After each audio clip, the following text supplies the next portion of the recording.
Y al final, después de haber prometido que no lo iba a hacer, Donald Trump terminó atacando Irán. Se sumó así a la ofensiva que había desatado 8 días antes Israel con su a esta altura ya famoso ataque preventivo contra las instalaciones científicas de Irán, contra los domicilios de los principales científicos del país, de la plana mayor conjunta de su ejército.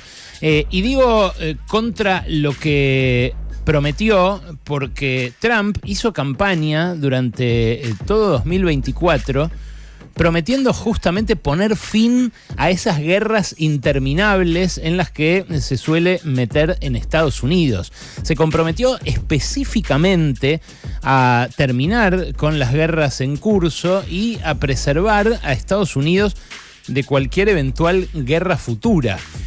Una promesa que tiene que ver con una disyuntiva existencial para Estados Unidos, que es cuesta mucha guita sostener ese rol de gendarme mundial en un contexto unipolar como el de las últimas décadas, desde la caída del muro de Berlín, pero en el cual aparecen desafiantes a esa hegemonía unipolar, con China a la cabeza, obviamente, un país que gasta muchísimo menos, una ínfima parte de lo que gasta Estados Unidos en armas, pero que tecnológicamente ya se le está arrimando. Trump, cuando confirmó el ataque con aviones B-2 contra 3 puntos de la geografía iraní, dijo que ningún otro ejército podría haber hecho eso. Y tiene razón, ningún otro ejército tiene esos aviones bombarderos que no registran prácticamente los radares, que generan en los radares la misma manchita que un pájaro pequeño, pero pueden transportar bombas de 13.000 kilos que perforan kilómetros hacia abajo con la energía cinética de su lanzamiento y que, bueno, obviamente pueden arrasar ciudades enteras. Este bicho, el B-2, que desplegó Trump para bombardear Irán, salió de Estados Unidos y volvió a Estados Unidos sin aterrizar, porque puede repostar combustible mientras vuela. Algo que, bueno, hasta ahora habíamos visto solamente en las películas, pero que efectivamente ocurre en la realidad y que ningún otro ejército puede tener, porque Estados Unidos no les vendió esos aviones a ningún otro país. Claro, dicen los especialistas que justamente este tipo de armamento cierra la brecha entre lo nuclear y lo no nuclear, porque, claro, de una bomba nuclear no habría retorno, sobre todo si se descarga sobre un país con potencial para devolver otra, pero esto es mucho más destructivo que lo que hasta ahora fueron los ejércitos convencionales. Y claro, del otro lado está un Irán que se sabe ha financiado durante décadas a grupos terroristas como Hezbollah, ha sometido sus investigaciones nucleares a inspecciones internacionales que interrumpió hace un mes, digamos, cuando la OIEA, la Organización Internacional de Energía Atómica, contó que ya Irán había dejado de permitirles acceso a sus inspectores para demostrar que no estaba desarrollando armamento nuclear. Pero no deja de ser cierto que aún en ese contexto Irán no disparó primero. Disparó primero Israel y luego se le sumó Estados Unidos. Claro, nosotros que tenemos esta guerra muy lejos, tenemos un presidente muy bocón, que el viernes, en una entrevista televisiva, cuando Estados Unidos todavía no había descargado estas bombas de 13 toneladas sobre los sitios que dicen que destruyeron, donde Irán dicen que tenía sus preparativos para la bomba nuclear, decía esto.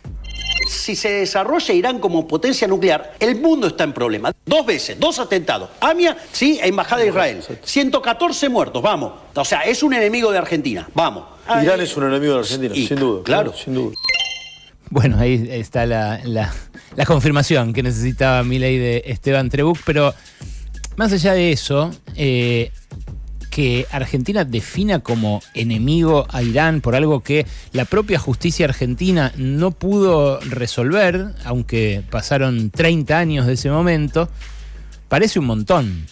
Claro, más todavía parece cuando la razón que invoca Milei para declarar enemigo a Irán sean esos atentados. Porque lo que mostró la investigación del atentado a la AMIA, también la investigación del atentado a la Embajada de Israel, pero sobre todo al atentado a la AMIA, es que hubo complicidades locales en ese atentado y que esas complicidades locales fueron ocultas durante la investigación por el poder político. Esto lo cuenta como nadie la serie y antes el libro Yossi, de dos grandes investigadores como Miriam Lewin y Horacio Lutzky. Claro, nadie puede decir que a la justicia argentina la manejó Irán. La justicia argentina fue chota, como es chota la justicia argentina, para establecer quiénes fueron los responsables del peor atentado terrorista que sufrió la Argentina. Pero 30 años después, subirse a una guerra que se puede convertir en nuclear, invocando los lados del bien y del mal, y un atentado del que hace 30 años que no se consigue un responsable en Argentina, bueno, parece un montón. Si a eso le sumás que somos un país empobrecido y muy mal pertrechado, bueno, más todavía resulta raro. El problema es que para el presidente no somos un país mal pertrechado, sí empobrecido, pero fíjate cómo se autopercibe militarmente Milei. En materia de defensa, ¿sí? O sea, seguridad respecto a otros países, el programa de reequipamiento que ha hecho el ministro Petri es el más grande de la historia argentina, el más grande de los últimos 50 años. ¿Sabía que hoy Argentina es la 23ª potencia militar mundial? No lo sabía, pensé que no estaba ni entre los 100. ¿Qué dato, no? O sea, bueno, digo, gestión Petri. Es increíble, esto es increíble, de verdad. El avión F-16 viejo que le compró Argentina a Dinamarca con tecnología de Estados Unidos ya llegó a la Argentina, pero no va a despegar.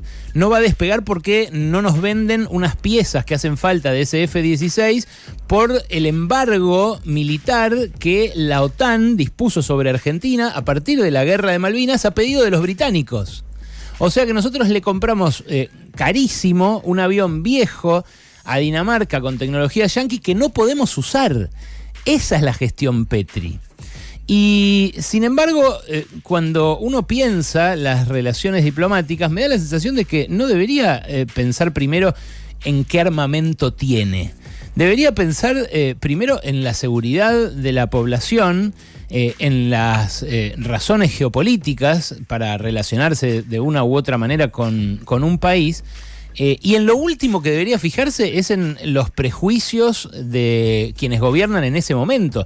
Porque si hay algo que probó Ucrania con Zelensky y su política previa a la invasión de Rusia, es que las guerras terminan con la democracia, entre otras cosas. O sea, cuando hay un presidente gobernando un país que entra en guerra, y bueno, ese presidente medio se queda, o termina digitando quién se queda después, o termina desatando una catástrofe si se va. Entonces, si los gobiernos invocan razones como que hay que estar del lado del bien o del lado correcto para entrar a una guerra, tienen que convencernos a los demás pobladores del país que ese es el lado correcto, efectivamente, que ese es nuestro lado.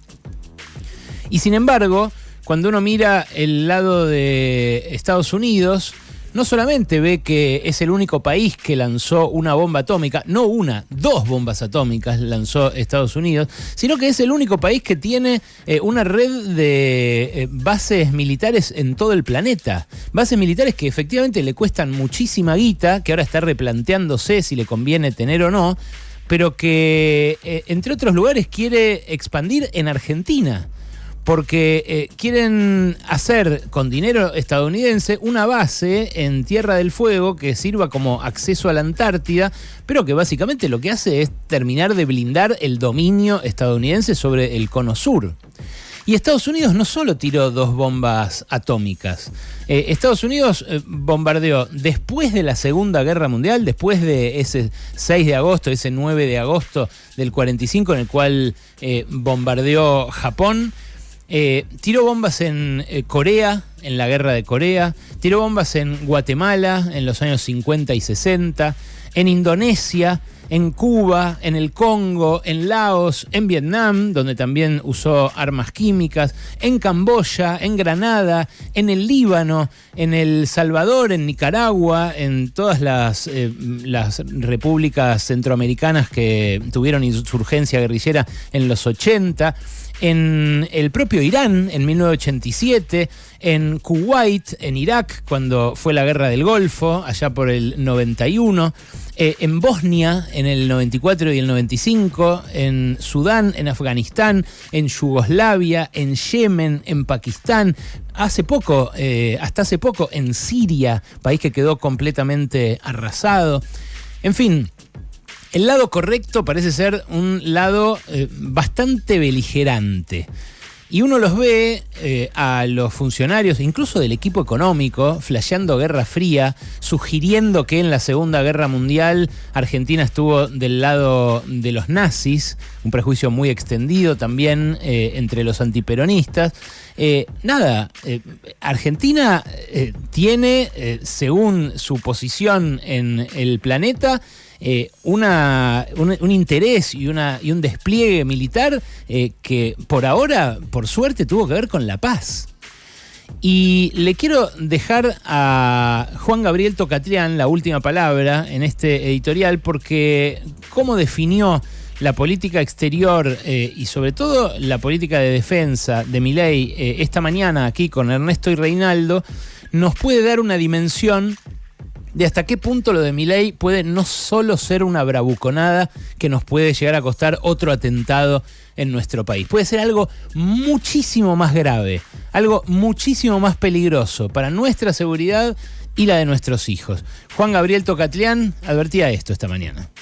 El gobierno del presidente Milei, sin una exigencia externa, sin una demanda externa, sin una coerción externa, yo no creo ni que Trump ni que Netanyahu lo hayan presionado, por convicción y conveniencia, y por creer que él y un conjunto de países, entre los cuales está, por supuesto, Israel y Estados Unidos, y él suma muchas veces a Meloni, a Italia, él cree que debe salvar a Occidente, nos está llevando a un lugar que es absolutamente peligroso, desmesuradamente peligroso. Uno no puede votar todo el tiempo contra Palestina. Uno no puede decir que hay rusos en el país que están jugando y están provocando cosas, como lo dijo Adorni hace unos días. Uno no puede decir que Irán es un enemigo. Argentina nunca definió ni su política de seguridad, ni su política de defensa, ni su política exterior en términos de enemigos. No existe en la historia de la República Argentina, en su diplomacia, en su defensa, calificar o descalificar a los países como enemigos. Uno trata de tener como nación y como país y como gobierno las mejores relaciones posibles, aún con los que detesta. Para eso está la diplomacia. Claro, para eso está la diplomacia. Por ahora da la sensación de que el gobierno de ultraderecha no sabe de diplomacia. Pero hay algo que puede ser mucho más riesgoso, que es lo que advierte el profesor Tocatlián, ex rector de la Universidad de Itela, máximo especialista para mí en relaciones internacionales de la Argentina. Hay algo peor, que es que no sepan usar la diplomacia, que sepan y que la estén usando para meternos en una guerra ajena. Pasaron cosas. Alejandro Berkovich.